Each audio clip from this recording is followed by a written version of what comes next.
তুলে দিচ্ছেন আমাদের আব্দুল নবী সাহেব।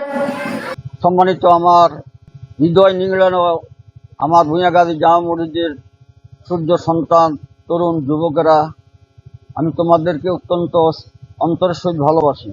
পুরা সমাজের মুরব্বী থেকে তরুণ যুবক, ঘর বাড়িতে অবস্থানরত পর্দার অন্তরালে মা বোনেরা আমাকে অন্তর থেকে সবাই ভালোবাসেন, মহব্বত করেন। আলহামদুলিল্লাহ, আমিও সবাইকে অন্তর থেকে সবাইকে ভালোবাসি।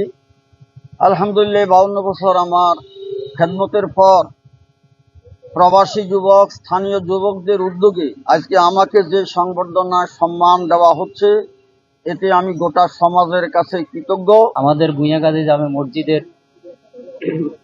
পেশ ইমাম মাওলানা তাজুল ইসলাম সাহেব দীর্ঘ 52 বছর আমাদের এই মসজিদে ইমামতি করে আসছেন।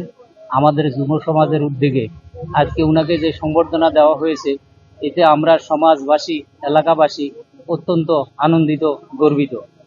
আমরা ভূঁইয়াগাজী জামে মসজিদ থেকে যুব সমাজের উদ্যোগে হুজুরের 52 বছর উপলক্ষে আমরা একটা সংবর্ধনার আয়োজন করেছি। উনি আমাদের 52 বছর আমাদের মসজিদে খেদমত করেছেন। আমরা ওনাকে এই সংবর্ধনা অনুষ্ঠান করে ওনাকে সম্মানিত করতে পেরে আমরা খুবই গর্বিত।